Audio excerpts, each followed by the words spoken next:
Make sure your insurance doesn't come up short. Get gap cover with ALA. For more information, follow the links in the description. All motorsport is demanding, but it could be argued there is none more so than rally. To the usual mix of high-performance requirements for both man and machine, you have the added unpredictability involved in racing across some of the world's most unforgiving environments. Rain, mud, sleet, snow and ice that would halt any other event are par for the course here, with some events themselves involving the same mileage as a whole season of Formula One. Knowing this, it is easy to understand how rally became one of the most popular forms of motorsport in the 1970s, 80s and 90s. Television brought previously unseen action into our living rooms, and the wild but dangerous machinery of Group B turned it into the rock star of racing. Fast, crazy, and sometimes lethal. Formed in 1973, the WRC is the second oldest FIA-sanctioned series on the world stage. In its time, we've seen iconic rivalries with legendary teams from the likes of Ford, Audi, Lancia, Toyota, Mitsubishi, Subaru and Citroën, to name but a few. And of course, with these teams came drivers of godlike status. Mouton, Röhrl, Kankinen, Loeb, Ogier, Sainz, Mäkinen and McRae. But they did not do it alone. All motorsport is a team affair, but in a rally, the partnership of driver and co-driver is utterly vital and arguably unique. Today I am delighted to be able to welcome to the channel a man who has seen action in some of the sport's best known eras, helped to win the World Championship in 1993 and for half a decade sat beside Britain's best loved driver. Enjoy today's very special episode of JayEmm on Cars.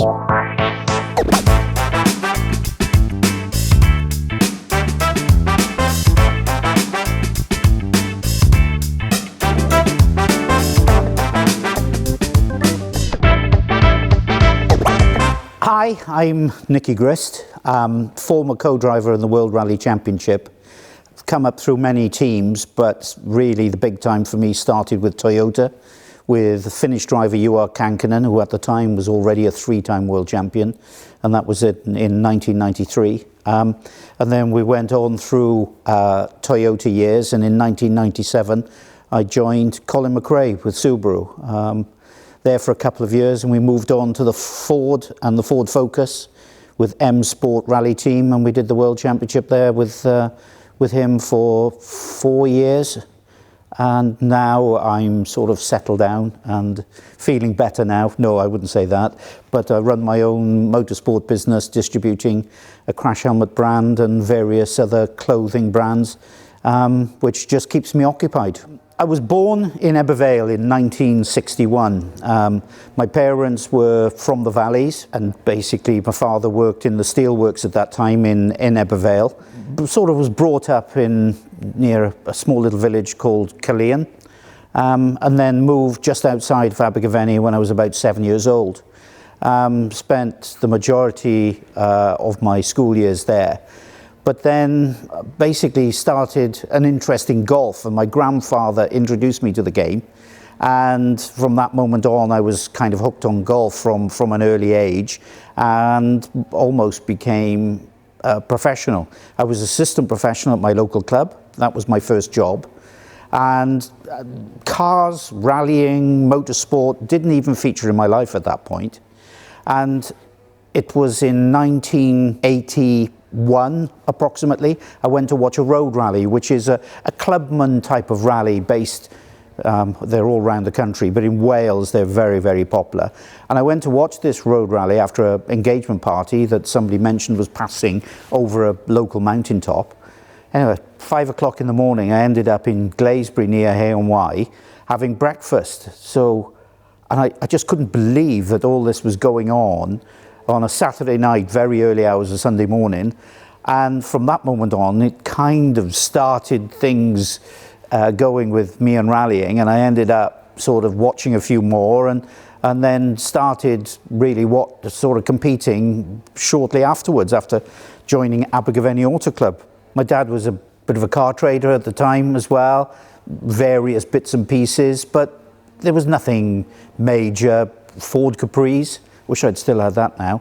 But, you know, my mum had you know, various cars herself. But cars were just a means of getting from A to B. There was no passion. There was nothing enthusiasm to have something bigger, better and faster. It was just a mode of transport. Golf all started when I was approximately 13, 14 years of age. My grandfather introduced me to the game and I joined Monmouthshire Golf Club in Abergavenny. And he was a very keen golfer himself, albeit a veteran. And, you know, I joined like-minded juniors who were very active in the club, and it's surprising how it took over my life more or less, because after school, straight down the golf club, managed to get a round of golf of an evening. But then on the weekends was a big thing. My parents used to drop me off at 8:30 in the morning. You'd play 3 rounds of golf a day. That's a Saturday and a Sunday. So I was playing a lot of golf at that time. And it's surprising how a youngster, when you're pliable and flexible, how you can adapt your golf swing and your game comes on very quickly, especially the amount of golf that we played. So I became a junior champion down the club in 1976, I think. And really from there, the interest grew to the point of the pro at the golf club asked me if I'd become his assistant professional. So I thought, great. So my exams, I kind of did my GCs. I wasn't very successful necessarily, so I just upped and left and went to work straight in the golf club. And I stopped purely because of the road rallying that I went to watch. I started to compete, and you could imagine I was working a weekend because weekend's a big thing in the golf club. So I was going off doing road rallies, staying up the whole night, driving back to work, opening up the shop and working on the Saturday, on the Sunday, and Sunday afternoon, 3 o'clock, I was falling asleep. I couldn't keep awake, and I thought, do you know what? I enjoy this rallying far more than I do the golf. And then I stopped. I went off and worked at a VW garage in Hereford, and also for a friend of mine, Keith Price, in Abergavenny. And, you know, basically that gave me time to go rallying. And then motorsport really started in earnest. It was the buzz of it all, to be honest. I mean, the amount of people, spectators, a competition engine, certainly in a rally engine, it's got a certain smell. The exhaust fumes have a certain smell of optimum exhaust fumes. And that smell got to me, the excitement of the buzz of it all, the people all excited, shouting and cheering when somebody took a hairpin well, you know, and I thought, my God, I want a bit of this. And you know, when I started to compete, of course, that adrenaline rush, and, you know, golf does not really get the heart racing that much, and that was me gone. Actually, it was quite easy at a clubman level. I mean, joining your local motor club, I was sort of going there with like-minded individuals, a lot of whom I met on this road rally, as it was the first event I spectated on. So, you know, you got to meet other people, and then you got to learn about other events that were coming up in the local area. And then I was asked, why don't you come and navigate for me? So as a young golf pro, I think I was earning 15 quid a week. I mean, you would never ever going to make a fortune as a young assistant pro, so I couldn't afford my own car. At the end of the day, I couldn't afford an escort, so the easiest way to do it was get in as a passenger seat. And I think Nicky Grist being Nicky Grist, going into things in detail and being professional about it, planning, getting everything right, I found that my progression in road rallying came on reasonably quickly to winning Welsh Championship in '82 at a certain level, then the big championship the following year, and then going into a Motoring News Championship in road rallying in 1984. But then stage rallying became a big thing, and I started to do a few stage rallies, which effectively is closed road events in forests or on Epping army ranges, the tarmac roads up there, and single venue events. And progressively I started to mix between road rallying and stage rallying, and then I started to meet professionals in the sport. And then other opportunities started to come along after probably 1985. we started to have opportunities. Having won a prize with a friend of mine, Steve Davis from Abergavenny, we became the Welsh entrance into the Volkswagen Junior Cup, which was basically rallying a Group A Golf GTI. And then in 1986, I was offered a position to do some stage rallying, British Championship in a Toyota.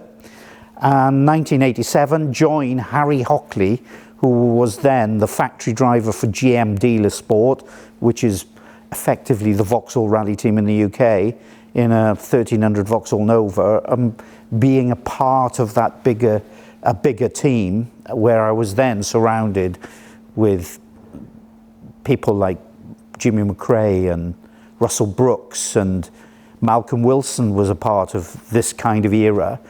And then from there, things just grew and grew and grew. Well, a road rally is, to give you an idea of the differences in all these sports, there are some great events in Wales where you arrive at a venue, then you sign on scrutineering, get the car checked for safety, and then you are given a set of map references to plot onto an Ordnance Survey 1 in 50,000 map. And then 2 hours before you start, you get the route, and then you have to plot the route with certain directions of approach and depart and what have you. And then it's down to the navigator to make sure you're keeping that driver on the road, covering the shortest possible distance, but not going wrong, and making sure you're approaching and departing all these time controls. So it's quite intense, and there's a lot of pressure on the navigator. While, yes, you need a good driver and a good car to win these events, but the key to winning road rallies was the navigator. The first event didn't go so well, and I did get some fails, and we had to cut the route at one point. But you've got to start somewhere, and you know, it's just a matter of sort of 12 months later, then I was a different animal altogether. And then you start as a novice, you come up to semi-experts, and then you become an expert. So, you know, the progression was pretty quick for me, and I was able to get into the higher echelons of road rallying and winning events. So it had already started at that young age that maybe this guy's got some talent for what he does. But little did I know at that point what on earth was going to happen in the future. That was an Abergavenny lad called Bryn Wiltshire. You know, he's still going, but I did a lot of road rallying with a good friend of mine, Steve Davis. I'm very successful with him in the amount of events we won. But you know, things went well through the road rallying era. And the great thing with road rallying, it allows you to almost compete with a standard car. If you want to be ultimately professional, you'd have to prepare it properly. But you could more or less turn up with a road car, more or less, and be able to compete. So it is a fantastic way to start rallying and get some buzz. But make sure you get a co-driver that really puts a lot of time and effort in, because you could be a great driver, but unless you're going in the right direction, you're never going to make it. A potty light. I'll show you one of those in a little bit. That's a map magnifier, which is a magnifying lens with with a map board and your Ordnance Survey map, and this thing would light up the map, and you're concentrating your efforts, and you're actually reading the corners and the severity of the corners off the map and relaying that information to your driver.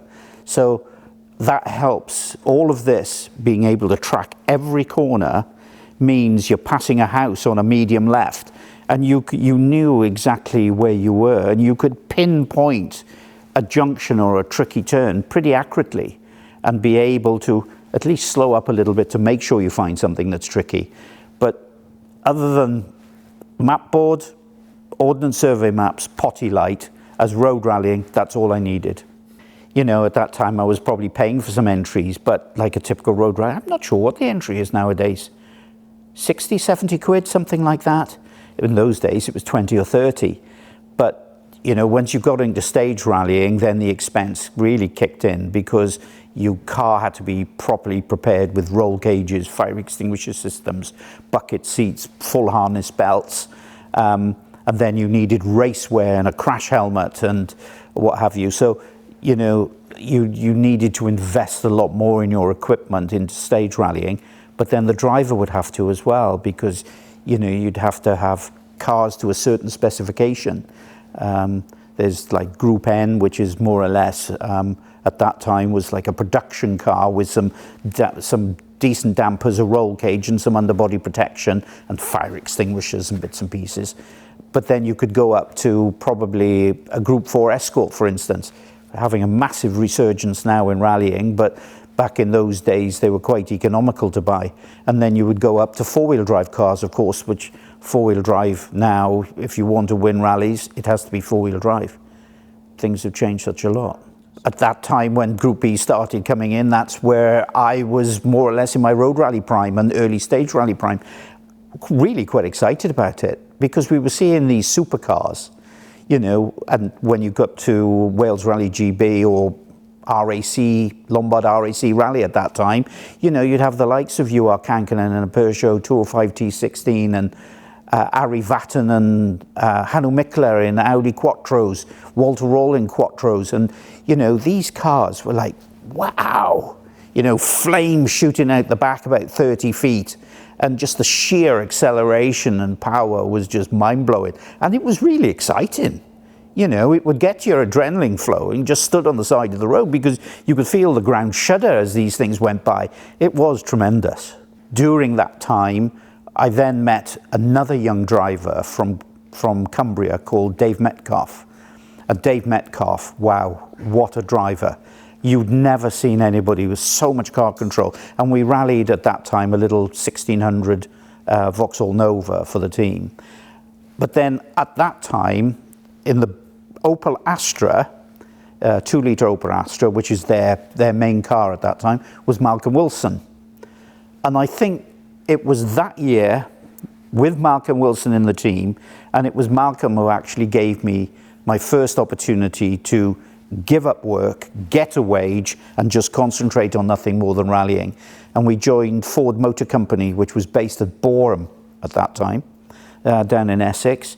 And that's when I started to get abroad. I'd competed in quite a few Wales Rally GBs, Lombard RAC rallies, but competing abroad all started in 1990 with Malcolm Wilson. Being able to give up work completely allowed me to spend a lot more time doing what we needed to do. But a lot of time was spent away doing testing and development. At that time, Ford had moved on from the Escort, obviously, and RS200, Group B being banned, and they developed the Sierra Sapphire Cosworth. And then they had a four-wheel drive version of the Sierra Sapphire Cosworth.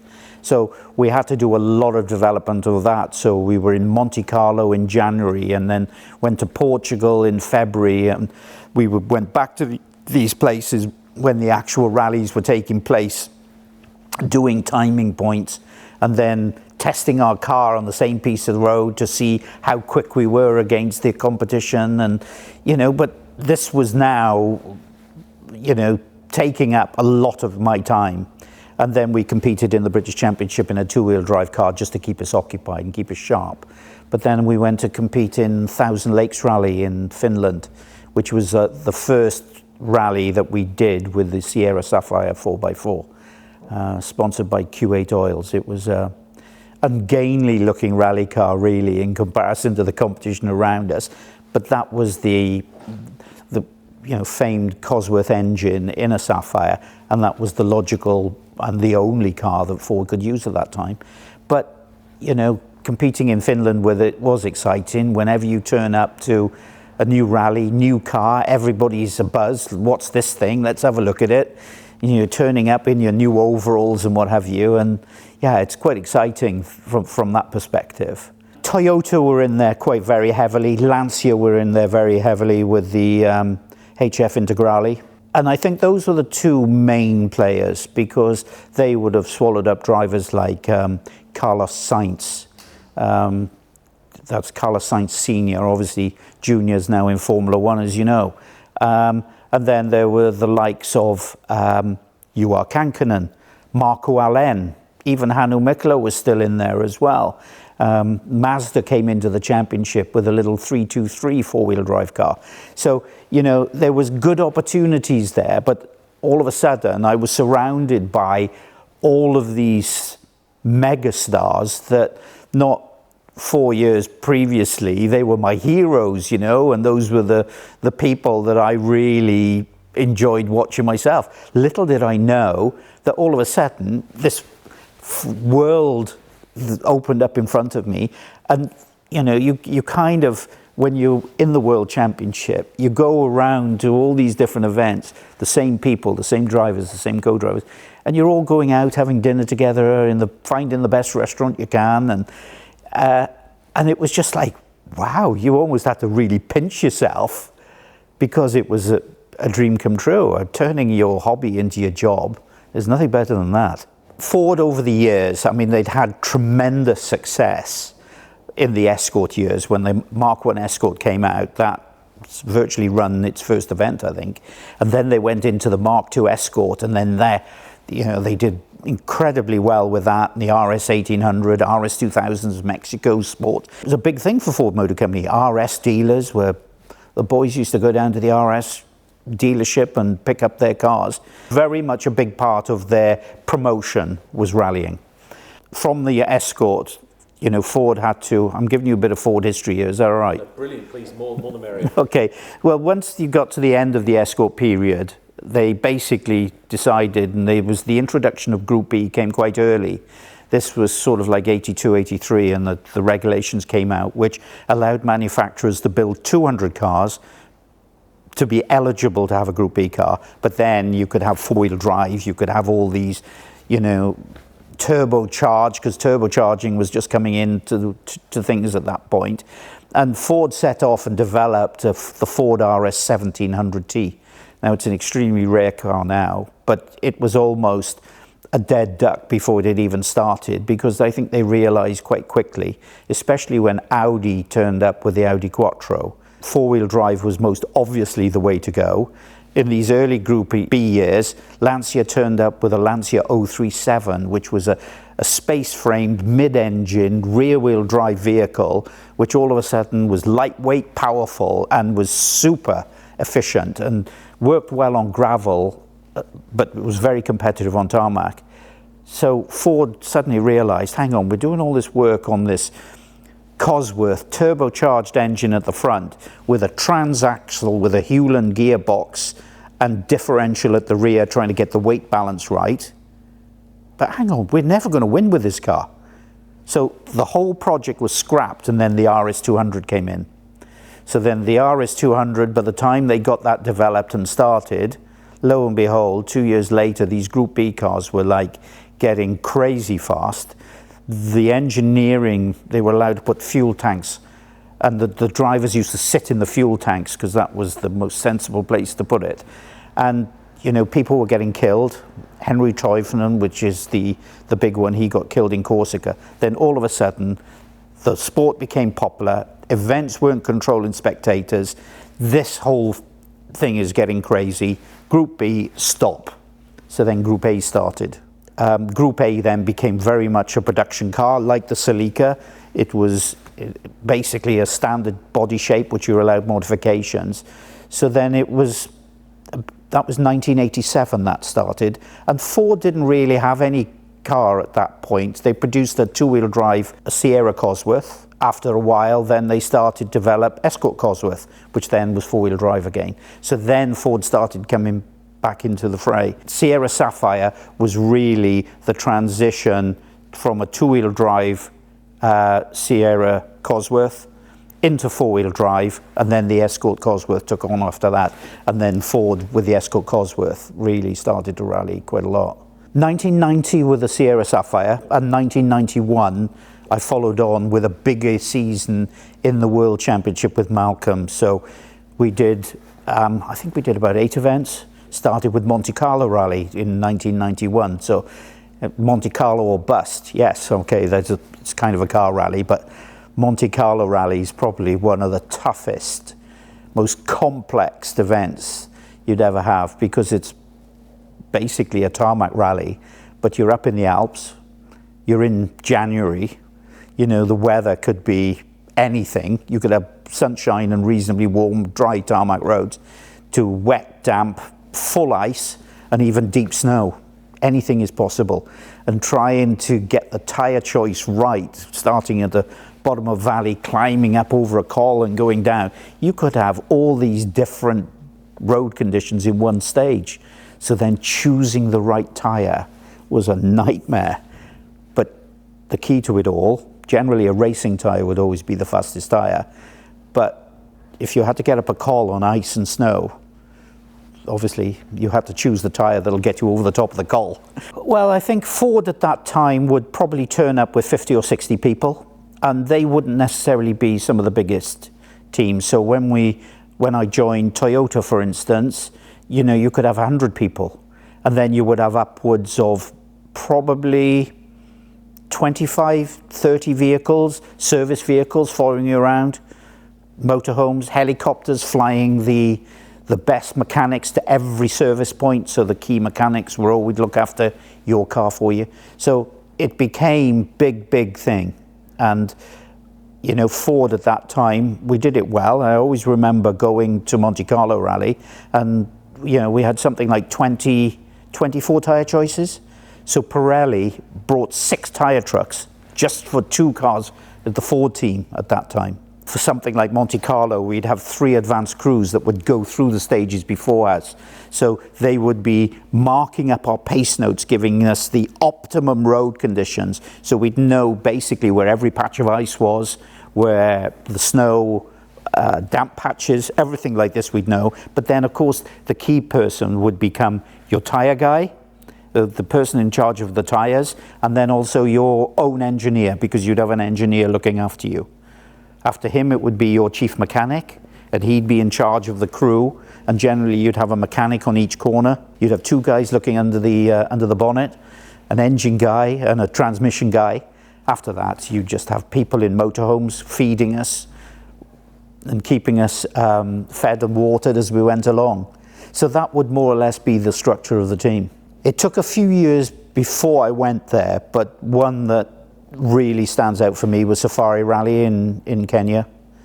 Now that is a rally. That is a rally. They run it to this very day, but it's completely different back then. It was 5,000 kilometers.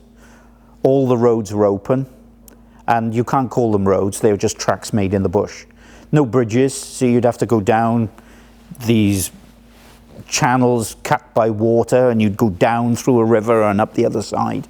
So, and you had all the wild animals going around. You could have cars, people. We'd have a helicopter flying with us, warning us of any obstacle that we could perhaps face coming up ahead. You know, so the challenge of that, then again, I loved it because that was all about pre-planning. And in Kenya, it wasn't about full throttle and go for it. It was as much of knowing how slow you had to go in certain sections to make sure you were going as fast as you possibly can, but slow enough you didn't damage the car. Because anybody that has a clean run in Safari Rally and really has the perfect planning generally wins. At the end of 1991, I was kind of headhunted to go and sit with Swedish driver Mikael Eriksson. He'd already won 2 World Championship rallies at that point. Malcolm wasn't happy that I was leaving, but okay, I'd made the decision, off I went. This was not for a big program. We were only ever going to do 3 events, but effectively we were employed primarily to do all the testing of the new 185 Celica for Safari Rally. So Safari was very important to the Japanese, and it's regarded as the toughest rally in the world. So it was very important to get it right. And 4 months in Kenya, all the infrastructure, 5,000 kilometer route. They had a permanent workshop in Nairobi. We went out in early December to do some testing. We spent 3 weeks testing down sort of towards Mombasa. Then I came home for Christmas, went back in the new year, did a recce of the whole route. And then after that recce, the engineer said, right, come to the airport, boys. So we went to the airport, and this Antonov plane arrived. and the front of the Antonov plane, the big massive Russian cargo plane, the nose of this thing opened up and out came a brand new rally car, 3 service vans, Land Cruiser chase vehicles with equipment, loads of spares, a helicopter came out from there. And this was just for us then to reconstruct the whole route, to go and run this rally car at rally speed, service it with the time that we had available, just to see what was going to break. As it was, nothing really broke. There was modifications made, but nothing really broke. But we did that route, we did that process twice. So we'd probably done, by the time we'd done the rally, we'd probably done 25,000 kilometers of running in Africa. And so you could imagine the expense of that alone. And then we were going to go do 2 other events. But as it is, the poor old Mikael fell out with Uwe Anderson because he chose not to do the last loop of recce and went to Mombasa on a holiday for a week before the rally. And that was the end of his contract. So we only ended up in 1992 doing 1 rally. So it was a bit disappointing, but I had other opportunities in the team in doing some coordination work, pulling all these vehicles together. And I did that for Rally Acropolis in Argentina. Quite an in-depth thing to do, because that was more or less a 2-week recce at the events and 2 weeks compiling this information and getting it all smack on. And that helped matters. And then that sort of changed things going through into 1993, which really was the start of much bigger and better things. Fortunately, I suppose I had, you know, a nice way about me. My personality was welcoming and I got on well with a lot of people. And I think at the end of the day, that had as much to do with me progressing in the sport other than the quality of the job that I did. And I think, you know, when you look at it in current times, you know, almost your PR aspect is probably more important. They take for granted that you can do the job. Don't get me wrong, you could be a wonderful person, but unless you can co-drive, you're finished. So that helped matters. And at the end of 1992, I had some discussions, but I ended up going to Mitsubishi. So I changed teams again and joined a German driver called Armin Schwarz. That was the start of 1993. So only had a small program, 7 events, I think, with Armin. But Armin had a tremendous car control. It was the start of the Lancer years with Mitsubishi. We were in the very first car. They came off the back of the Galant. It was interesting. It was interesting. It was run by Mitsubishi Rally Art Europe, based in Rugby, believe it or not. And yeah, that was the option I had.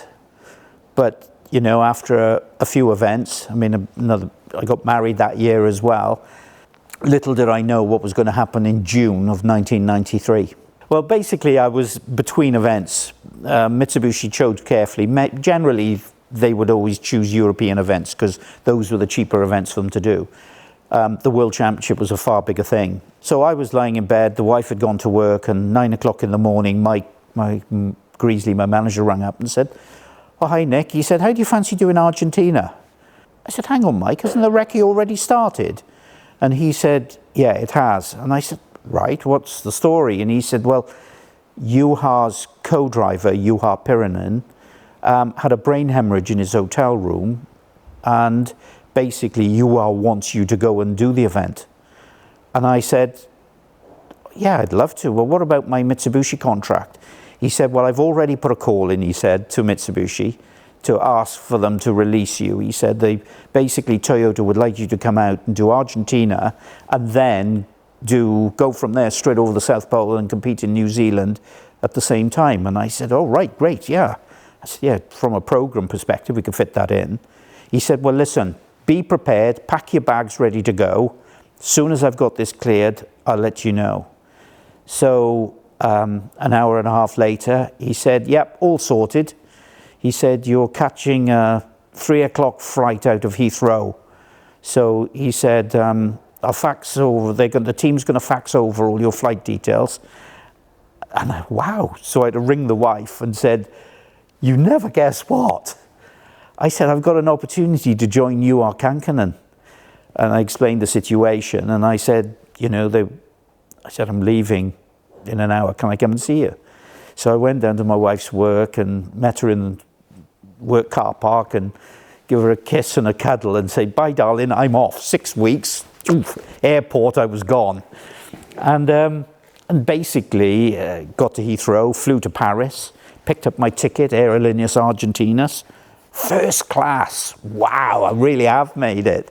So, of course, couldn't really take advantage of the Krug champagne and caviar, trying to be as sensible as I can. Arrived in Buenos Aires, flew up to Cordoba.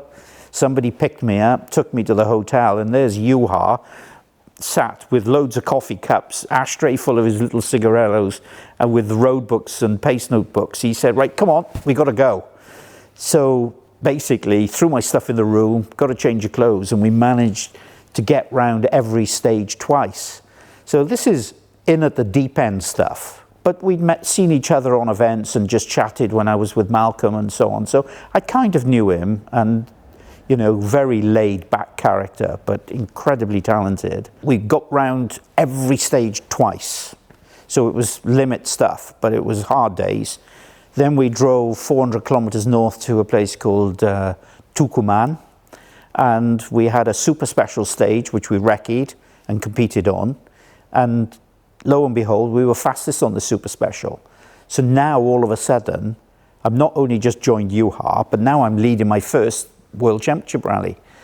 And from that first stage to the very last one, we never lost the lead. Basically, we got on like a house on fire. His pace note system, albeit he's Finnish, he changed some years earlier to an English pace note system because he felt that English was a much easier pace note language, shorter words, easier to understand.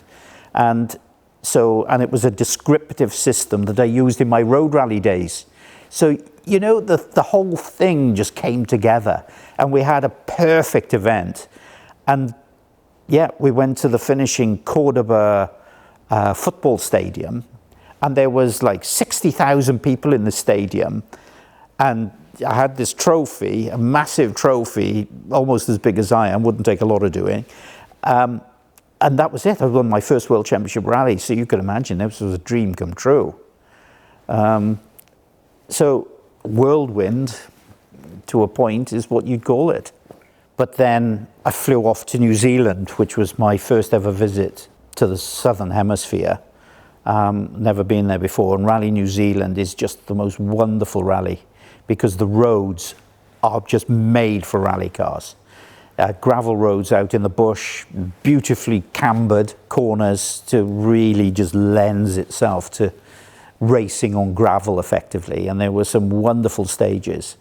So we jumped on an Aerolíneas flight and went down to Ushuaia, the bottom of Argentina, to refuel, and then took off again and flew over the South Pole, and Auckland, here we come. The Evo tends to have a lot more low-down torque and grunt, where the Celica was a little faster, more revvy, but the car felt strong, well-balanced. But sitting with somebody like Juha, although you were driving faster than anybody else in Rally Argentina, Juha just had a knack of making it look so really easy, and it almost like the car was just putty in his hands. Very little steering movement to a point in the car for the angles the car was getting, but all the differentials, the braking setup, and his driving style, just setting the car into the corner, then letting the differentials do their thing. And honestly, it just felt like it was slow motion, more or less, inside. And the car was just so reliable and strong. And I knew from all that testing we did in Safari how strong and how reliable the car was. And you never thought the car was ever going to let you down. Probably Toyota spent more on test and development than Mitsubishi would on doing those 7 rallies they do a year. So, very much a very big team. And I think the budget at that time was about $30 million. And it was just a joy to be with a 3-time world champion at that time in this team, spearheading their attempt at winning the World Rally Championship. The World Championship of today has changed a lot. The events are very compact. Everything's condensed into more or less a 6-day period. Back then, you could have a recce and everything else, which was a little more open. You were free to do what you want. And you could have 2 to 3 weeks of time to do a reconnaissance.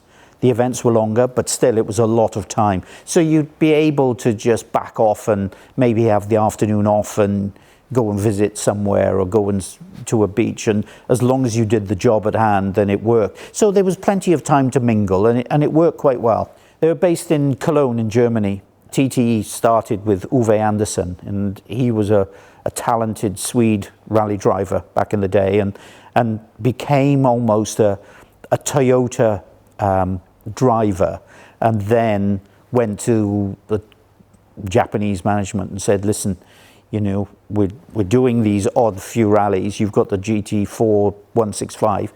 Listen, let me win the World Championship for you. And that's where the love affair with the World Championship with Toyota came from. And it was Uwe's passion and drive that started in Belgium initially, went to Cologne in Germany, and you know, it just grew into something really, really big. Well, basically, after I competed, we finished, I can't remember, I think it was second in New Zealand, straight off the back of winning Argentina. But then I went back to Europe, but I still had that Mitsubishi contract. But then what was looming was Thousand Lakes Rally, which was based in Finland, Juha's home event effectively.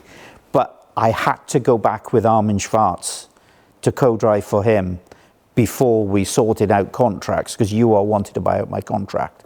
So he drafted in a French driver, a co-driver, to sit with him, and he went on to win the rally. And I was most frustrated about that, because after the 1993, Juha never won a rally during my time in Finland, which was an event I'd love to have won, but didn't, but by the by. But I did this event with Armin, and then after that, my contract was bought out, and then I joined Juha full time. So it allowed us to compete on the remainder of the World Championship. And we went on back to the Southern Hemisphere towards the latter part of the championship and went to Rally Australia, based in Western Australia in Perth. And we won that event. And then after that, we came back to the UK for the Network Q rally, which was based in Birmingham. And of course, being your home round of the World Championship, you know, there's nothing better than winning your home round of the World Championship. And we were into a bit of a tussle with Colin McRae, who in fairness was driving very well. But Juha was a wonderful tactician. You know, he was never one that was going to get dragged into a fight that he couldn't win. He knew that on these longer events that we were doing at that time, being at the finish was more important. And, you know, Colin set off at a hell of a rate, and we got through the first day and the second day, and Colin was leading. So we started from Chester, I think, and started heading north through the Lake District up into the edge of Kielder Forest, which is right on the borders in Cumbria and Northumberland, and basically Colin went off and damaged his radiator, and he basically retired there and then because he did some damage to the engine. So now we were leading this rally by 2.5 minutes, and then, you know, the conditions were treacherous. The rally at that time had the worst conditions through Wales. We had roads that were totally frozen roads and very little snow in places, but on the higher ground you get some snow. But with ice and icy roads, when we couldn't use the metal spikes that we could in Sweden, which rallied on, you know, completely frozen roads, and they even put water on to give a good ice base. In GB, you couldn't use that. So at the end of the day, you had to try and find the grip as best you can. Juha did a wonderful job. And honestly, other than having one awkward slide as we went through a gate post in Yorkshire and whacked the back panel, everything went perfectly well. And once Colin retired, he just held it, and we came to Birmingham, lo and behold, and won my home round of the World Championship. So, wow, that was something you'll remember to this day, because it was a wonderful experience coming back to Birmingham. And it also meant that Juha won the World Championship as well, because he'd won 4 rallies that season and had solid results on others, and he won the World Championship. So, it was just like fantastic. This was, you can imagine, this is having the best of the best all coming together at the same time. And, it was probably something that was going to be tough to beat. And, 1994, I stuck with Juha, and we set off with the 185 Celica. But he was persuaded by Ove Andersson to do some test and development of the ST205. First time we used it was in Finland in 1994. At that time, they had a rotation system of these rallies. So, it was a 2-wheel drive championship rally at that time, where somebody else would get a 4-wheel drive rally with all the top teams. So we entered it because it was his home event. But it wasn't a great success. And in the first stage, we found a weakness and caused a lot of issues. And we did finish the rally, but there was no way we could win with the car. And, it became... We then were entered into other events all the way through that year, where Didier Auriol stuck with a trusty 185, and in the end, with us battling and taking points out of Carlos Sainz, I think it was, in Rally GB, actually Didier won the World Championship. So Toyota, from that perspective, were back-to-back champions. But the 205 for us became difficult, let's say. With any manufacturer, it's all about promotion of the brand. And the 185 at that point was quite a few years old. So they basically introduced the 205, and they wanted that to be their car of choice. But in all the back-to-back testing we ever did with the Group A version of the 205 against the 185, the 185 was always faster. So I think it was just the package, the wheelbase, the overhang on front and rear corners and what have you. The 205 just never worked as well as the 185. They introduced a thing called Super Strut, which was a multi-linked front suspension setup, which on paper and in reality was the ultimate suspension you could put on a rally car. Multi-linked, and no matter where the wheel was in its travel on the front suspension, the caster and camber would stay the same. Obviously, keeping very consistent handling characteristics. But on that first event, I said in the first stage, we found a weakness. And that weakness was this Super Strut. And, we just literally went over this rounded boulder, which was the line. And basically something went askew with this Super Strut suspension. There was too many joints in it. And all of a sudden, we had steering play like this before you get a reaction of the wheels. So it was difficult, and, test and drive and test and drive. They sold the Super Strut idea, I guess, to Toyota, but it just wasn't suitable for motorsport. I think the punishment that it would get was just too much. For a road car, it would be absolutely fine. But there were, like the 165 Celica and 185 Celica, there was the 185 overcame a lot of problems with the 165, and then they added a few things into the 205 rally car to overcome some issues here. They had an anti-lag system. Then the turbos had ceramic turbines inside, which allowed them to run a lot more aggressive anti-lag system, which meant that temperatures in the turbo could get up to 1200 degrees instead of a 1000 degree limit here. So it opened up a lot more response and power to a point. And, we'd have, the exhaust would be red hot from the turbo right the way to the tailpipe. Such was the heat buildup in the whole system. But the power was incredible. But it wasn't just about power. Not in the World Championship. If you're in a drag race, yes. If you're on a racetrack, to a point, yes. But in the World Rally Championship, it's as much about handling, cornering, grip from the wheels and the tyres, and above all else, driver confidence. The driver can overcome a lot of problems, and there was nobody better than him overcoming a technical issue. But the 205 just wasn't it. And, at the end of the day, the 205 did win one rally with Didier Auriol on tarmac being a bit easier than rough, bumpy gravel. Towards the end of 1995, when we were all running the 205 Celica, they'd had a weird point scoring system in the championship, which wasn't easy because it was only a maximum of 10 points you could win.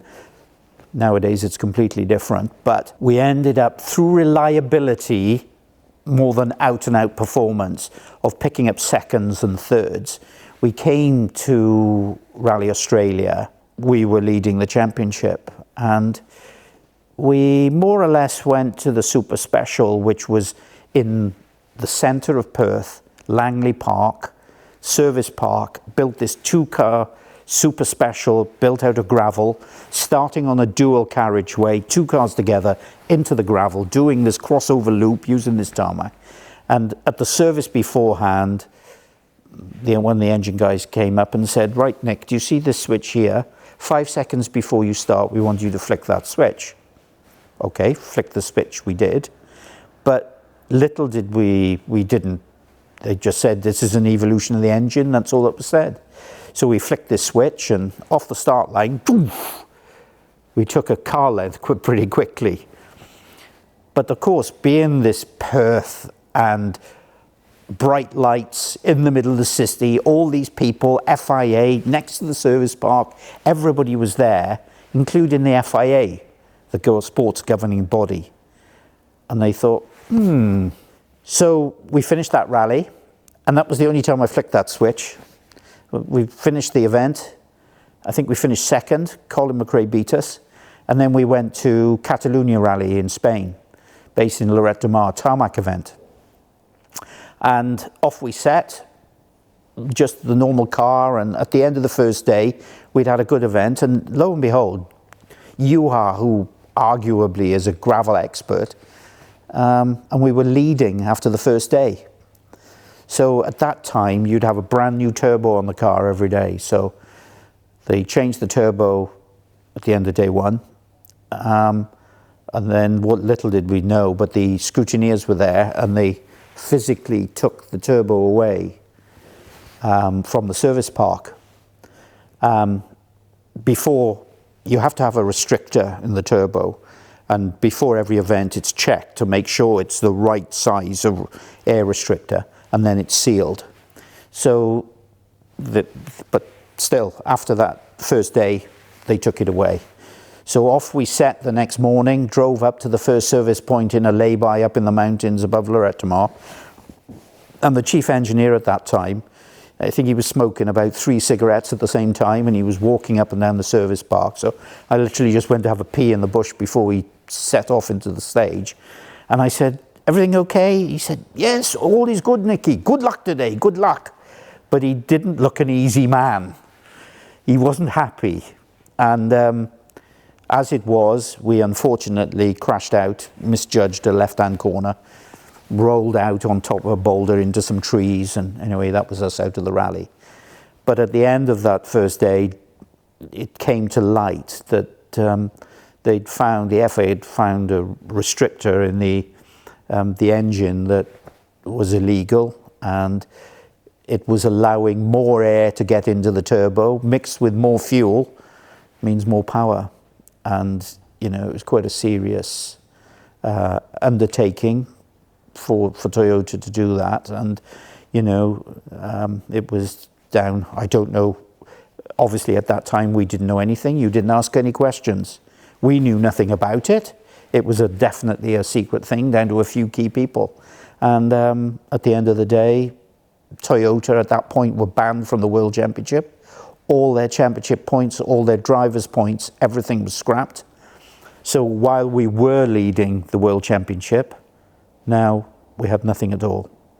And Toyota were banned for that season and a 12-month ban for the following year. So it was a very, very serious affair. Of course, we were shocked, but there was nothing we could do. We were innocent in all of this, more or less. And yeah, that was the 205, and I think I wouldn't like to say what it was. I think all mechanics and everybody else are sworn to secrecy, so we don't know the ins and outs of any of this. But it just seems that there was an engineer desperately trying to make the car a winner. If we'd had the power from that in a 185, I think we would have blitzed the World Championship. But the power aspect was certainly great, and I think, you know, I think when you look at any race team, you know, the engineer, the chief engineer is key to getting things right. I think you can see that in Formula One. And it's funny how things change, isn't it, from year to year. Somebody gets it right and somebody gets it wrong. And a car could be quick one year and desperate the next. But in this case, this engineer obviously wanted to desperately get it right, but get it right in a wrong way. So yeah, it was a bit of a shame, and we've never had anything quite like that since. And then, of course, it meant in 1996, we still had another year's contract with Toyota. What are we going to do? So the team was banned, but there were satellite teams that were running Toyota at that time. So they put together a program for us where we could still do other things. So we were with Toyota Team Sweden for quite a few events, Finland, Sweden. And then we also had an Italian team, Grifoni, and we used Grifoni for doing events like, where do we go with them? Switzerland, we did Rally de Valais, we did Indonesia, we did some other events, IPA Rally in Belgium. So there was a few events for us to do. At least it kept our hand in. But at the end of the day, 1997 was really, right, I've got to find something else for 97, and for Juha was the same thing. So halfway through 1996, then I had an opportunity, a phone call from David Richards, because in the end of 1995, there was a battle then. Once Toyota were excluded from the World Championship, basically it was a two-horse race of both drivers from Subaru. It was Carlos Sainz and Colin McRae. And in the end, Colin had to give the victory in Spain to Carlos. But in Rally GB, Colin just wiped the floor with Carlos and won the World Championship in 95. So at the end of the day, if there's ever a silver lining, the silver lining of a desperate 95 year for Toyota became a wonderful thing, because finally Colin became the first ever British World Rally Champion. But in 1996, I don't think things were going so well with Colin, and the relationship with ProDrive. Certainly, I think it's well documented. And if you look at videos going back to the Rally Catalunya in 95, how Colin just completely refused to accept team orders, and he was wouldn't slow at all to try and to give the victory to Carlos. But in the end, he did give in and was given give the victory to Carlos. But all was taken back in 95. So I think that tainted perhaps a little bit the relationship between. I sensed this was the issue that David Richards was hoping that I could change if I joined Colin McRae for the 1997 season. In 1997, they were going away from Group A, and then they were then going into the World Rally Car, the WRC era, which allowed more modifications, active differentials, and various other things. So the cars were going to perform a lot better. At that time, I knew it was going to be the new Impreza, which was basically the 22B, but in a rally form. Joining the team at that time and joining Colin, I agreed a deal. So at the end of 1996, I had to say goodbye to Juha. And he was a wonderful, wonderful partner as a driver. I mean, honestly, so talented. He was good fun. He was laid back. He was so easy to co-drive for. It really was a dream. But I had to move on. I had to get a full-time championship. I had to know, I needed to know I was going to get a full program and get some wages. So the only logical thing was, yes, I'm going to join Colin McRae.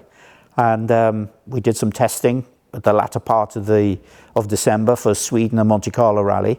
And that was it, job done. And we turned up at Rally Monte Carlo, Casino Square, brand new car. The 22B, from my point of view, was the best looking rally car that basically there's ever been produced. I mean, the whole lines, it was designed, and it was the only car, as a matter of interest, that was designed by somebody outside of Japan. It was a beautiful job. They had some new metallic blue paintwork with some new 555 graphics, the whole thing. It looked wonderful. And that was the start of 1997. This, all of a sudden, then became the new era for me. And certainly Colin McRae had a big following at that point. But from 97 onwards, things got bigger and better for Colin in so many different ways. I think from my family, unfortunately, my mum was worried every time I went out, as would the wife. I mean, unlike today where everything is on the internet and information overload, those days mobile phones in Argentina didn't work that well. So, you know, the only way you could follow the World Championship was on teletext, God forbid. For my family, it was just a part of life. And for my wife, Shaz, it was part of her life too. She could come a lot of the time. But for other people, and they'll say, oh, what do you do? I say, oh, I co-drive in rallying. Oh, right, what car do you use, and what team are you, who's your driver? And, you know, it was all just a little bit odd. You know, it was never Formula One in terms of its glamorous appearance for many. But the experiences, I think, that we had in rallying at that time were probably far more enjoyable than being stuck at a racetrack for 3 days in a motorhome at the back of the paddock and just going round and round and around and around the same piece of road over and over again. What you saw, the experiences you had, the roads, the people, we saw it all in rallying, because the rallying would go to the people. In racing, the people have to go to the race. I think people became a lot more aware of Colin McRae than they would of Euro Kankkunen, purely because national press at that time, and when Colin obviously became a world champion in '95, Fleet Street journalists turning up at rallies and what have you to cover what Colin was doing. So, you know, that did make a difference. But I suppose the one thing that changed through 1997 was the Colin McRae Rally game. One right, one left, overcrash into square right. I mean, obviously it was a company based just outside Leamington Spa called Codemasters came to see us and saw Colin mainly, and they talked what they'd like to do. And at the end of the day, a deal was struck. I'm sure it was Guy Wilday was the chief developer at that time. You know, he came on events, he was mad keen, had a big team of people, and they used their knowledge and looked at the sport and started to pull together this rally game, which was the start of everything. And it became massive, not just here, but in the States as well. So over a matter of time, the early games didn't have that much input in the way of Colin and myself. Basically, I had to do some recording of some basic calls, and these guys would just apply it to the game as they saw fit. But Colin McRae's name was very much at the forefront, with Subaru on the cover and everything else. You know, you go from Colin McRae Rally to Colin McRae Rally 2, and then all of a sudden, we wanted more changes. We wanted to become more realistic with what we were doing. So they had to work a little bit more on the car dynamics and trying to get that to work. And Colin would go and see them and play. No, it isn't like that. And if you steer like that, you're going to get a reaction like this. And, you know, all of a sudden, it would take a matter of years before things got as close as they could be to what was reality. But then from my perspective, we were changing a lot more things with the pace notes, for instance. One of the last games that I did, I probably in total spent 3-4 weeks up at Codemasters. So you'd have, you know, they've got their dynamic guys who would be working on the car graphics, the way the car looked inside, outside and everything, so it would all look pretty snazzy. But then, you know, you'd have people who were making the roads, and basically you'd have one guy that would be in charge of Australia, another guy in charge of GB, somebody else for Sweden, and so on. And they're building all of this scenery and roads to suit the moment. So then we wanted to work on getting the pace notes more realistic. So I would go to Codemasters, and then you'd sit with these people who had made these roads. I would be there with a recorder, and they're driving this road, and I'm calling the pace notes out. But then what they were doing, they were chopping and changing the pace notes and applying it themselves. But then that became, it was all you could tell that it had been chopped and put into positions. So I said, right, okay, next edition we're going to change this. So then that would be another evolution. And then I said, I need a trip meter in view. And behind every game, there is a trip meter running, runs from 1 onwards. So we had that firmly in the screen. So all right, it'll be long 6 left, opens over crest, 100. So then I would say, that is one sector of voice. That is to be applied at number 6. And then the next batch of stuff, all read at the same tone in a nice balanced way, that comes out at number 23. So then we would record all of this in blocks, so you had this lovely sort of toned pace notes being read, applied on the game to be read at the point that the car crosses that. So then they've got the road ahead. And then we got to a point where we really got it down to a fine art, and it really worked well, but it did take a lot of time. The pace notes became quite realistic, although we didn't go into the nth degree that we would have used in the World Rally Championship, because I think that was probably a step too far for a lot of people. But they definitely became, like Colin's pace notes were very much based around a gear. Yeah. But then there would be, from 2nd to 5th gear, there'd be 4 different speeds for every gear. That would have been just for a lot of people. So we just kept it sort of fairly simple, but worked well nonetheless and sounded so realistic. As a driver, Colin was a lot more flamboyant in his driving style, but he was very flamboyant on the entry of the corner, that generally when he exited, the car was quite straight. And that did work well for Colin, and I think that he did tend at times to get a little untidy, where he's trying too hard instead of just coming back a bit, smoothing it out, being a little bit more controlled, and the exit speeds and approach speeds will generally increase. And I think, you know, sometimes the harder you try, the slower you get. And I think you can overdrive on racing, on racetracks and racing as well. Just getting that perfect line, it feels smooth and boring, but hell, the cornering speed's so much greater. A little bit more difficult in rallying because you've got so many different surfaces and gravel different across the whole width of the road. So it's a little more difficult on rallying, but the basics still apply. The end goal, when you join a new team, you're dealing with new people. They've got fresh ideas. Maybe the paperwork is laid out and your team paperwork is laid out in a different way.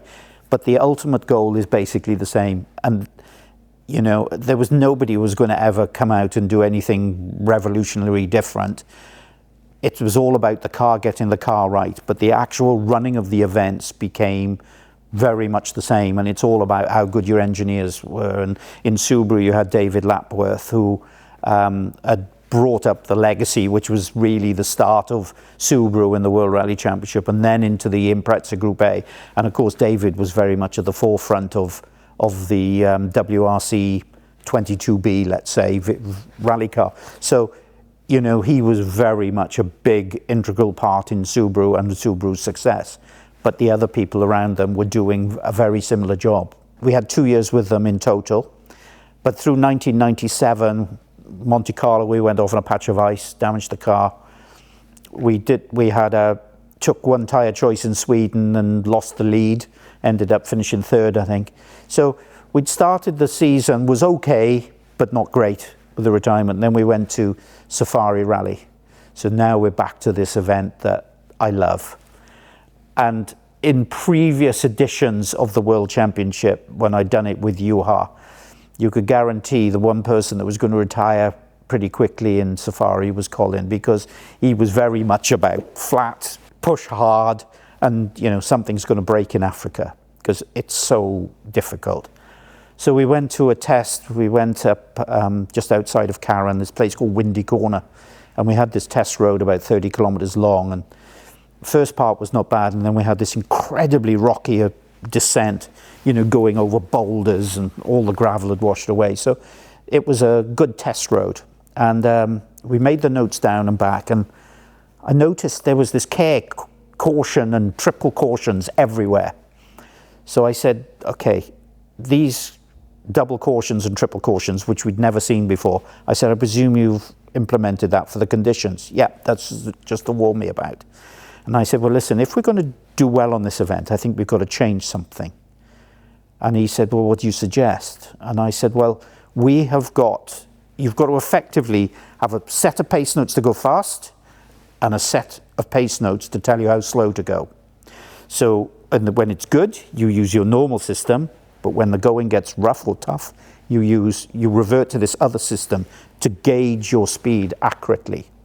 Right? How are we going to do that then? And I said, well, we can't use numbers because that's going to be too confusing.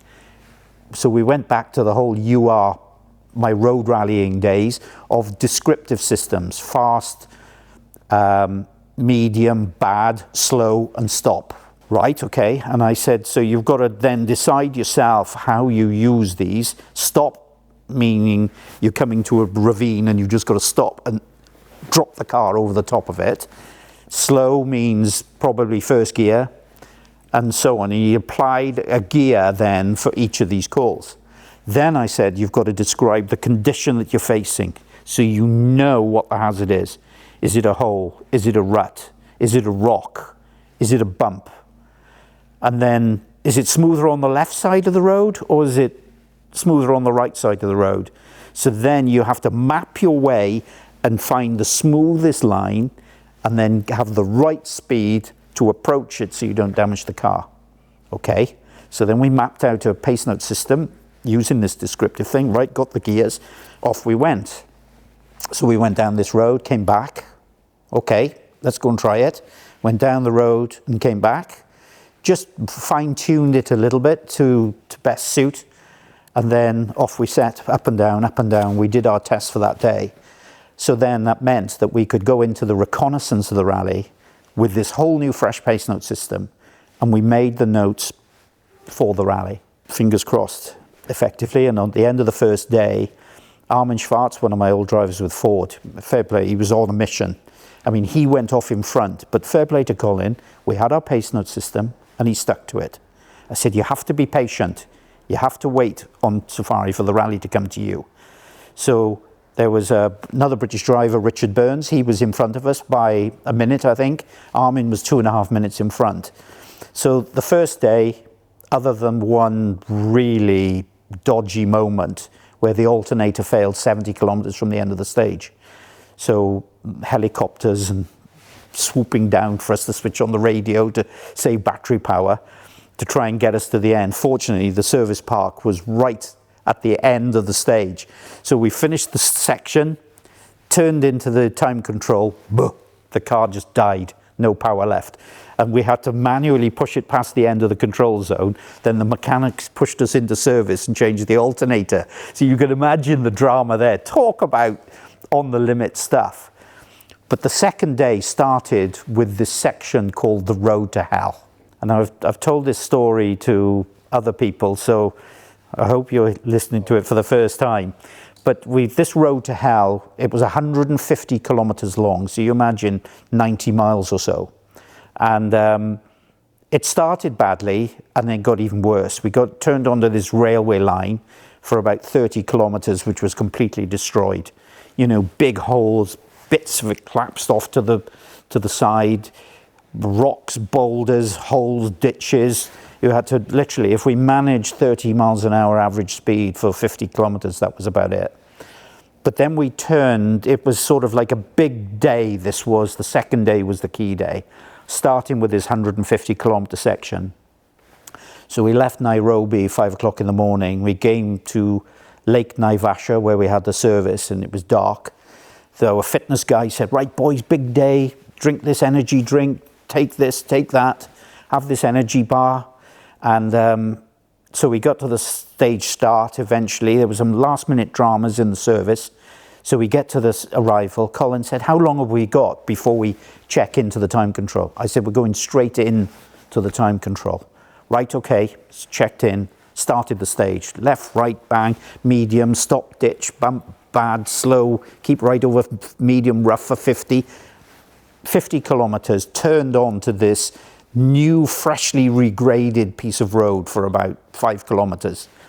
So Colin said, I've got to stop. I said, what do you mean you've got to stop? He said, I'm bursting. He said, I've just drunk too much in service. I said, you can forget about stopping. And I don't know if you find that if you are bursting, you want to get home. If you undo the belt and let the trousers, everything just seems to settle. I said, just loosen the belts off a little bit. And we had these two-piece suits, so we'd wear a t-shirt with fireproof trousers, and he just undid his belt. So right, we did that. Up to this 5 kilometers, crossroads left. Now we're going up this hill. And it was about 30 Ks up this hill, twisty and bumpy, and it was all the way up this hill.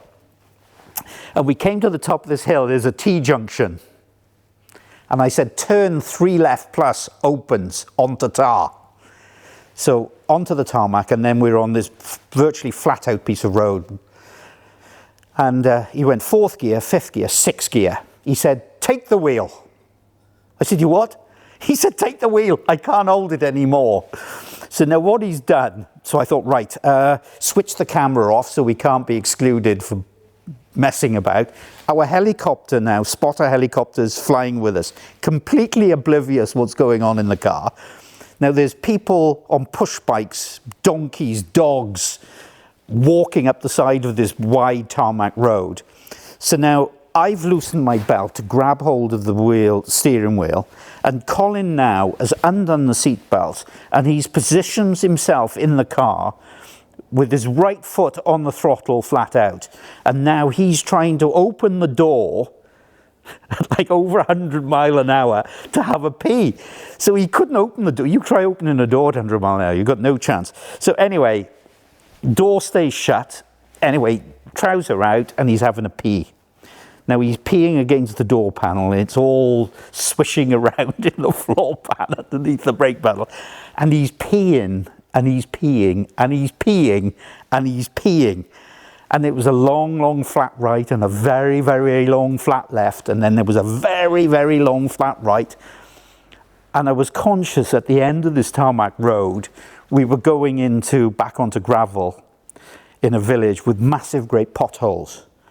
I said, Cole, you're going to have to bloody hurry up. There's no way am I going to hold this car through these potholes. And you know what it's like when you're having a pee. When you start, you've got to finish, haven't you? He said, I can't stop. I can't stop. So anyway, last minute, he does fall back into the car, into the seat, grabs the steering wheel, bing, bang, through these potholes, puts his seatbelt on. So I flick the camera back on, and then we continue and finish this section, and it was pretty rough after that as well. And we get to the end of the section, and anyway, in the end, we'd won that section by 3.5 minutes. And there were so many people around us that fell by the wayside, but above all else, the pace note system showed that it was working perfectly. He was being able to carry the speed, but not going too far that he would damage the car. But that section alone set up our Safari Rally victory, which eventually went on to win that rally.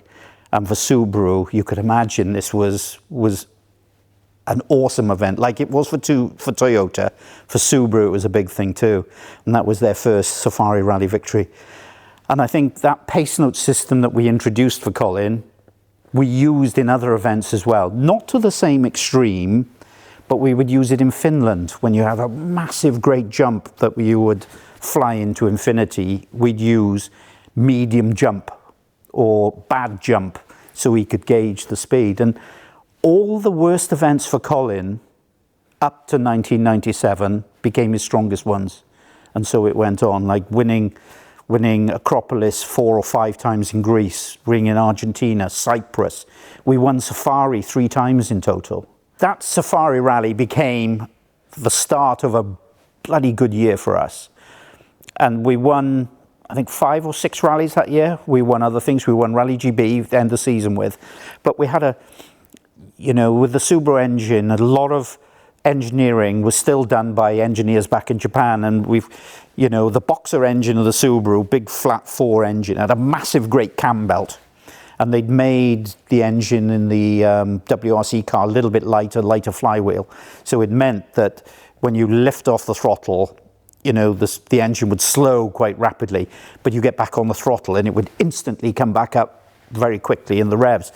So the cam belt tensioners for this massive great cam belt that covered the whole of the engine had these hydraulic tensioners, and we had some issues with those, and they couldn't release and react quick enough. And unfortunately, we had a few engine failures. But anybody that wins 5 or 6 rallies in a season is going to be a world champion. But these retirements cost us dearly, other than 1 or 2 offs as well. But we lost the world championship by 1 point to Tommy Mäkinen. So it was so frustrating. And but 1998 came, and we won a couple of rallies in 1998, but it wasn't the same as 97. But Colin felt he'd been at Subaru for all of his career, and he felt that at that time he had to move on, or he would be branded a Subaru man, and he'd never be allowed to, or nobody would consider him to drive for anything else. So he actively went out to look for another drive. And Ford Motor Company were coming back in with the Ford Focus, Martini sponsorship and everything. And they waved a pretty big check at him. And, at the time it was a risky move, because at the end of the day, the car hadn't even run when we'd signed the contract. But we went to M Sport and Ford Motor Company, and that then took us to the latter part of my career in rallying with Colin. So we started in 1999 with the first Focus, which was frustrating because things happened very late at the end of 1998, and they did very little testing. We were actually there when they started the car up for the first time in Millbrook, because they had a base in Millbrook to build and develop this car at that time. And literally we went to Monte Carlo Rally to do a test in December, and it was pretty hard work because the car didn't handle. We went up in the mountains in the wet and damp and cold, and the car was just too hard. There was no traction. It wasn't working at all, and we had to go down towards to the coast, just up above Saint-Tropez, where there was some tarmac roads right on the coast. We could lean on the car again, but still it was too hard. So they decided to cancel the test. They revisited the damper settings and the springs. It was way oversprung and dampers were too hard. So then we went back after Christmas, between the New Year, did some more testing, and things started to go in the right direction. Then we had a power steering failure and caught fire and then damaged the wiring. So that was that. Back home for New Year, went back out on the 2nd of January. And then we did some more testing, and then we got to a point where it wasn't too bad. So we ended up competing in Monte Carlo, and other than slight disaster in the first stage with an issue of the car cutting out, and then a fire caused by the exhaust getting so hot, because we did more mileage in the first stage, and the heat of the exhaust didn't have enough heat shield on, burnt the floor, paint on the floor, and we were choking. We had to get out and put the fire out.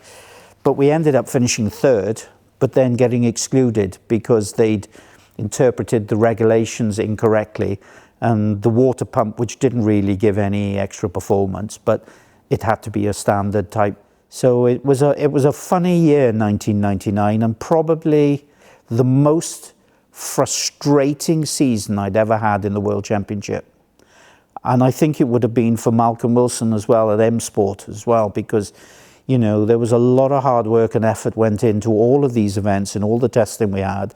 But I think it was just testimony to probably coming into a World Championship and trying to develop it while you competed, more than doing the graft beforehand and starting afresh. And we went into Safari Rally and we won that rally. Malcolm regarded it as Colin's best ever rally. We weren't fastest on one section, but won the rally by 15 minutes. So this was the third rally of the season, having been excluded from Monte Carlo. I don't know what happened. I don't think we finished Sweden. And then winning Safari, the toughest rally in the world. What? How do you do that?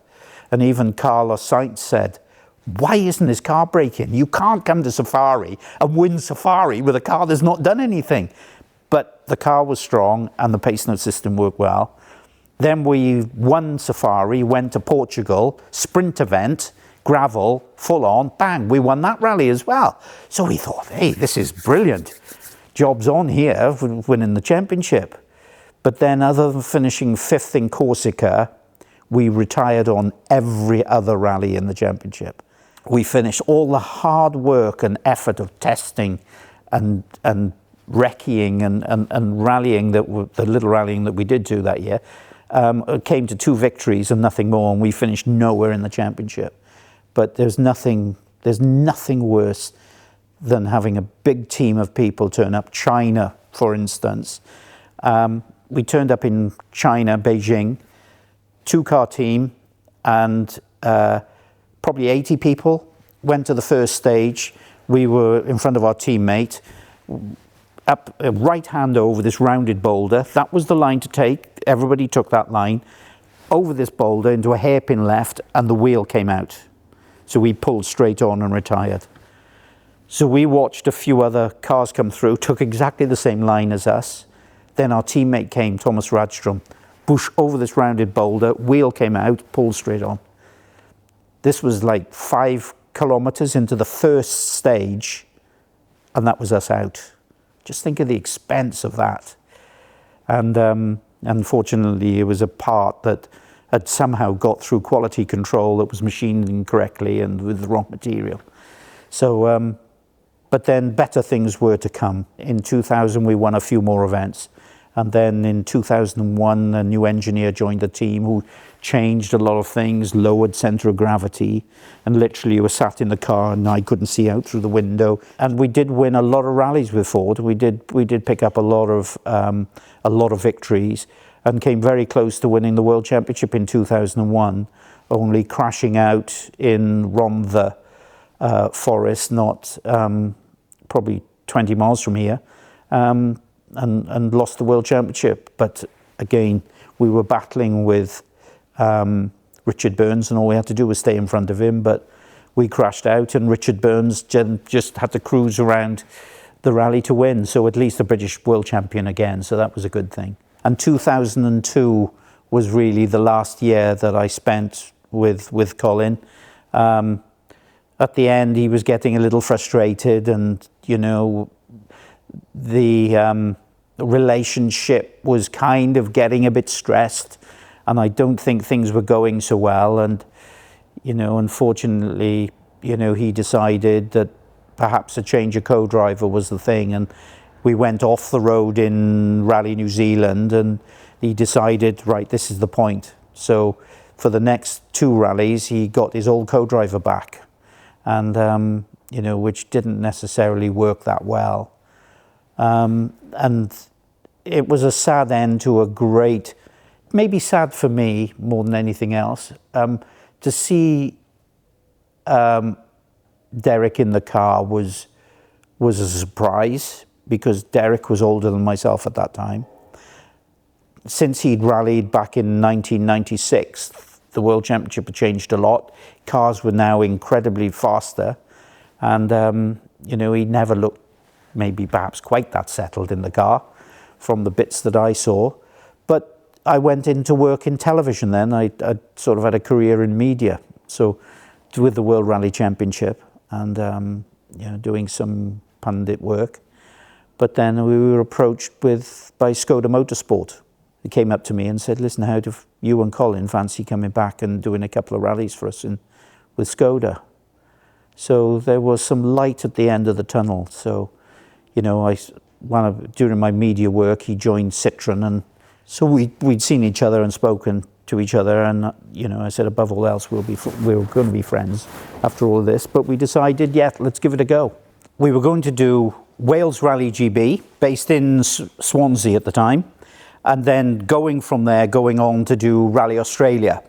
So Skoda had produced the Fabia WRC.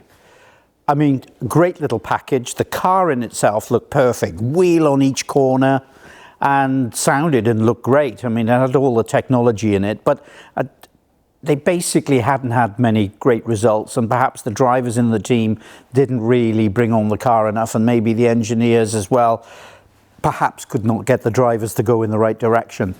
Rally GB was our first, Wales Rally GB was our first one, and we ended up doing a 4-day test up in Scotland, and literally we did 1,500 kilometres in 4 days, and that's quite intense, of going up and down a 2 kilometre pieces of road, 2 k's down, 2 k's back, 2 k's down, 2 k's back, and then testing, doing geometry of suspension, doing all this Fabia was active diffs, active front, middle and rear diff. So all that has to be set up, and that's a long progressive thing that a driver would want to get perfect for himself, on throttle, off throttle, based on what steering angle, based on the ground speed, and the diff is continually changing how it reacts to the driver's driving style and what have you. So we worked on this for like 2 days, and then we started to get down to suspension, and the engineer wanted to check this. He said, you've got to try this new active anti-roll bar, it's going to be superb. Colin said, listen, forget about all these sort of things. You've got to get the car to a base level where you cannot go any further than what you've got.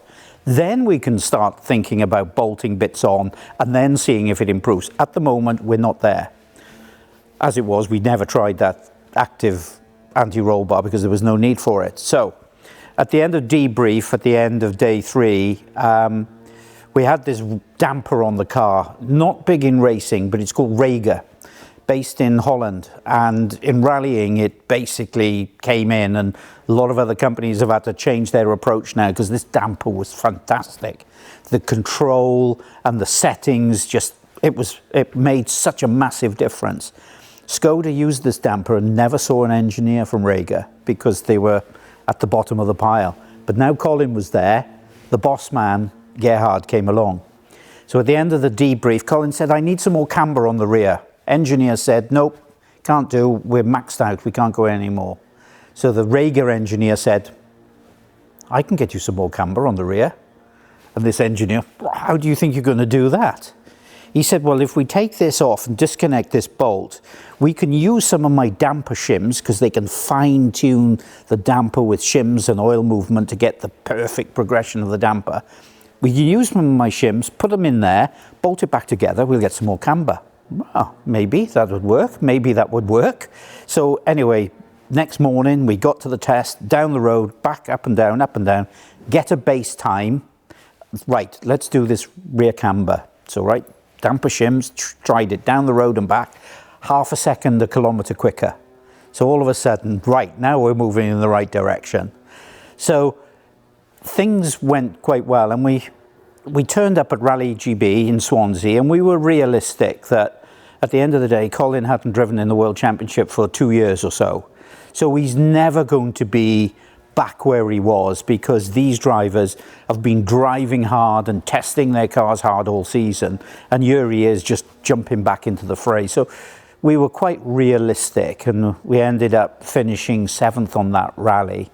So the one thing that was noticeable was the amount of people that turned out to spectate, and the noise when we came by, people saying, the whole spectator area is lit up when Colin McRae came through.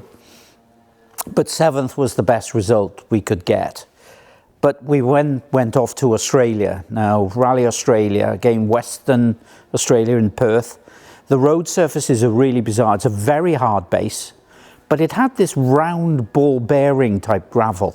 So this round ball bearing stuff sits on the surface, and you know, it literally, the car's moving around all the time. So it's quite disconcerting for a lot of drivers. And in some cases, some of the tracks that we used were just made going through a wood. So you could literally have the road edge tree right there on the outside of a corner, mixed with this surface. Oh, it's a nightmare. And a lot of drivers never drove well in Australia. For Colin, he had a certain confidence in his own ability. He was always willing to push that little bit more towards the limit. And to be honest, we did the first day and there were a few retirements, but we ended up something, I think after 2 days, got up to, or one day we were up to 3rd overall. So now, like Skoda, we're like, wow, this is brilliant. So we did take day 2, and we ended up, after the end of day 2, we were 2nd overall. So now, this was like the best ever result that Skoda could get. But at the end of day 2, we went to service and everything was fine. And the guy serviced the car, the engineer, and we had this young engineer with us who hadn't had that much experience. And the main engineer was with Armin Schwarz's car. And he had all the best guys over with him, but he was behind us by quite a way. So we started the last day and we set off, and we were on Michelin, and there was a guy behind us, Ari Vatanen with Mitsubishi on Pirelli. A dirtier road, Pirelli's worked well. On a clean road, the Michelin tyre was much faster. So we'd lost our 2nd place in this loop of 3 stages. So then we went back to service, and we knew in the afternoon, where a lot of this gravel had been swept away, we could take that time back and retake 2nd place.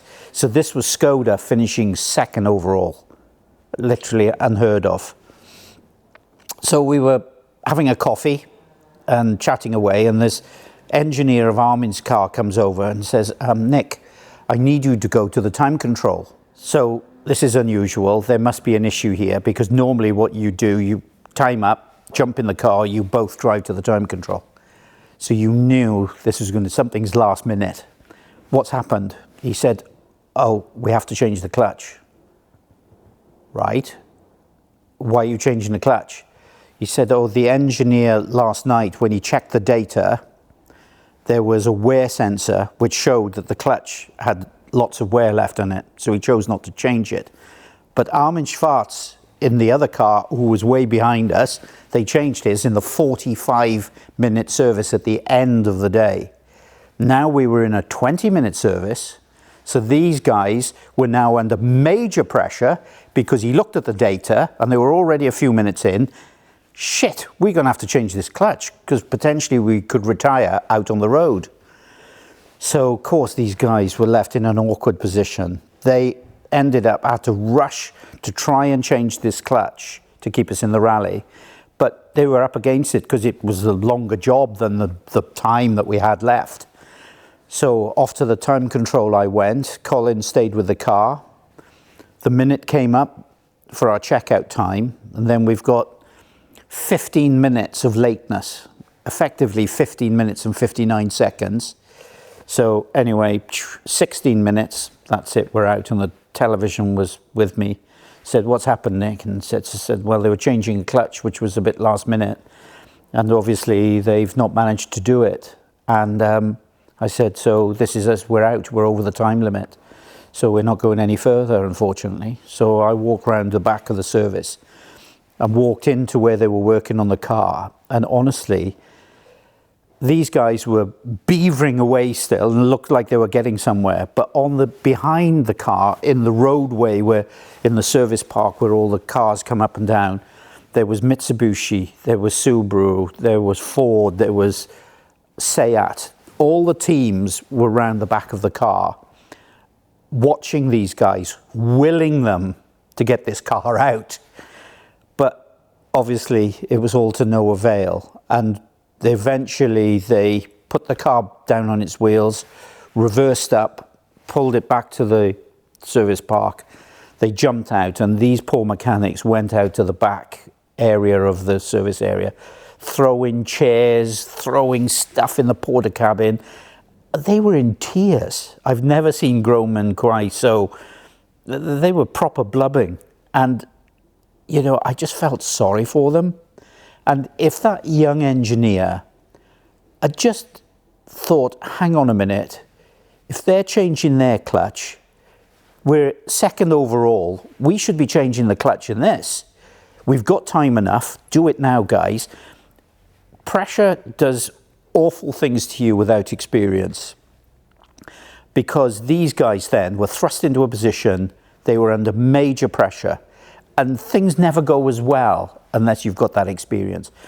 But they got this clutch pack, they went to fit it, dropped it, it fell apart, they had to get another one out of the van, put this clutch pack on. So it didn't go well, and I felt sorry for these guys. But arguably, if this engineer had just thought, hang on a minute, we'll change our clutch as well. And I blame a little bit of him, the main management. Why didn't they say, you make sure this car has everything? Why didn't we have the other engineer with us? Why didn't they have the best mechanics around us? But these guys were good mechanics, it wasn't their fault.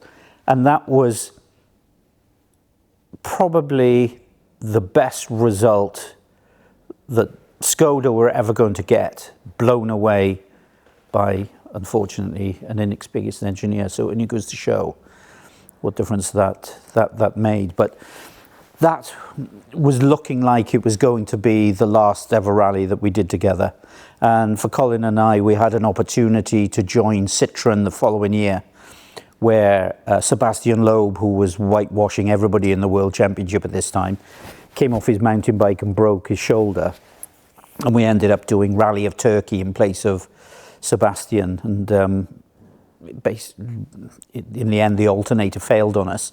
And we ran out of battery power at the start, sort of in the early part of the last stage of the rally. So it wasn't a great end to the World Championship. And unfortunately then, sort of Colin died in a helicopter accident, and we did no more rallying ever again. It's not quite the same. The structure of the rallies now is a little different. I mean, from a technology point of view, the cars have moved on massively. The suspension is so far superior than anything we ever had. Massive suspension travel. Aerodynamics playing a big part now. A lot of aerodynamic sort of wings at the rear, the side arches. Everything is having such an impact, and they can go through stuff nowadays flat out, where you'd probably have to go down a gear back in our day because the car would just fly off the road otherwise.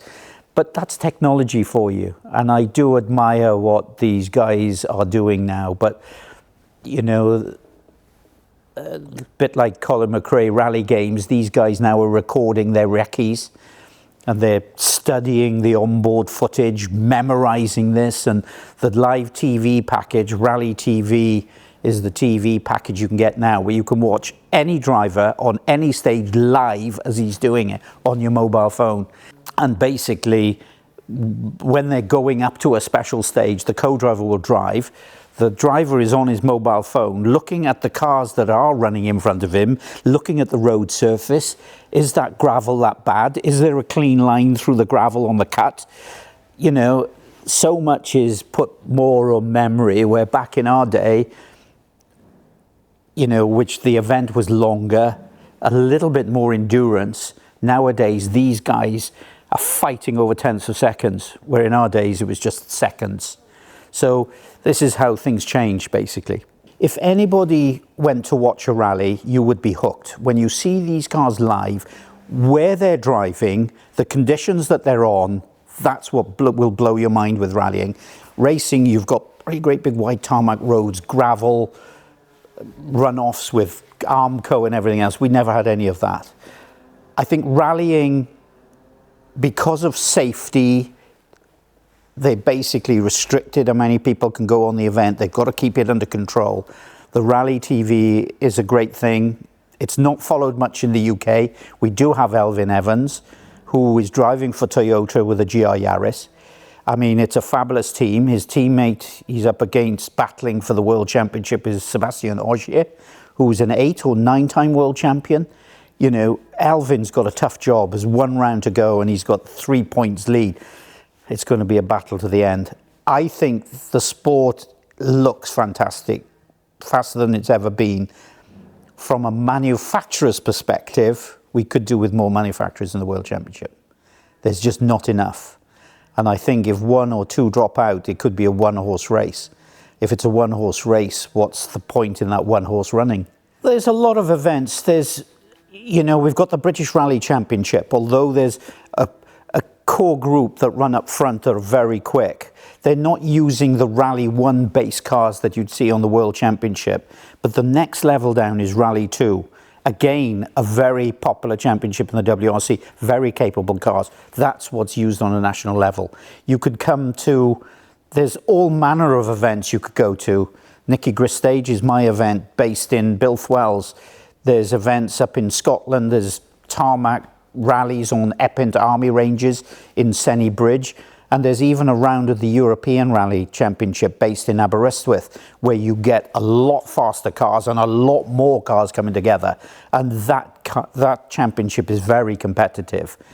But when you see it on roads that you could relate to, and when you think, how the hell do they go that quick on these roads? It's mind-blowing. It really is mind-blowing. And I think that adrenaline rush that hit me when I watched my first road rally many years ago, I think anybody who's really keen, if they went to want to watch one of these rallies, I promise you, you'll be hooked. Because I won my first World Rally Championship in a Celica ST205, all that testing I did in 4 months of testing in Kenya, I just fell in love with the car. But the win with Yuha in Rally Argentina, and then winning my home round of the World Championship in the same year, if I was going to get a car, it would have to be a Toyota. I mean, there are McRae cars out there in Subarus and Focuses. That would cost a lot of money. And I couldn't actually get a Yuha Nikki car because at the end of the day, there just wasn't any around. So this was actually a Carlos Sainz Senior car that was built by Toyota Team Europe for Carlos Sainz for the Rally Australia round of the World Championship, 92. So everything about it is latest spec like you are and I drove. And it's a great Group A car, so reliable, and the speed that I drive it, I'm not a Kankkunen or a McRae, but it's so strong and enjoyable. And I take the event around certain events in Europe, Belgium, Germany. I'd like to spread my wings a little bit in 26, perhaps go to Spain and Portugal with it as well. And it's just a tremendous buzz.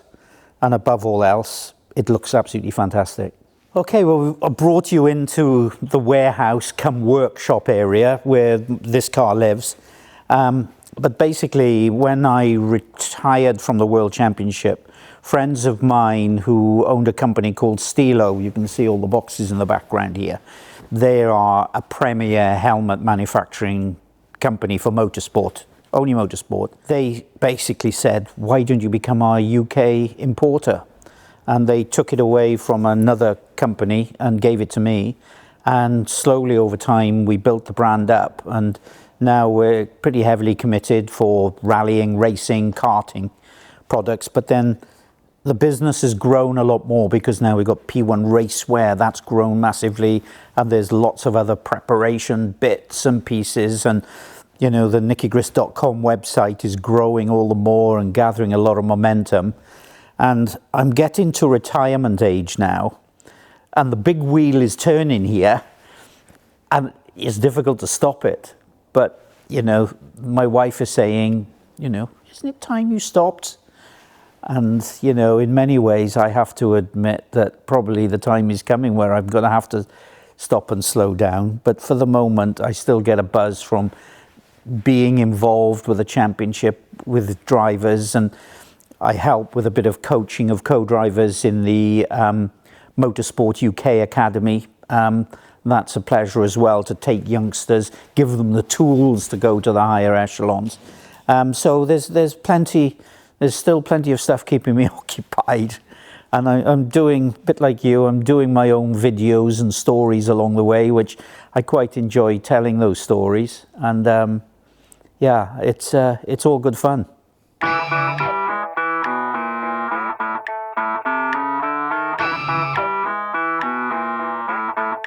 I don't cross my T's, I don't dot my I's, I won't say pretty please, or speaking little white lies. I've got a rebel soul, I've got a rebel soul, I've got a rebel soul, I've got a rebel soul. Oh, just get down with it, down with it, down with it, just get down. I ain't no thing that you can chain with a ring, and I ain't no price for admiring eyes. I've got a rebel soul, I've got a rebel soul, I've got a rebel soul, I've got a rebel soul. Just get down with it, down with it, down with it, just get down. I can be good when I wanna, I just don't wanna. I can be good when I wanna. Well, I had a game of golf on Friday with a friend of mine who was a 3-time British Rally champion. He's doing an event next week called the Roger Albert Clark Rally, which is a massive biannual event with, 200 cars and so on, 5 days. And he was doing a Wydene rally, which was coaching somebody, but we were up in the Forest of Dean and we had a game of golf. We didn't once talk about motorsport. Isn't it funny?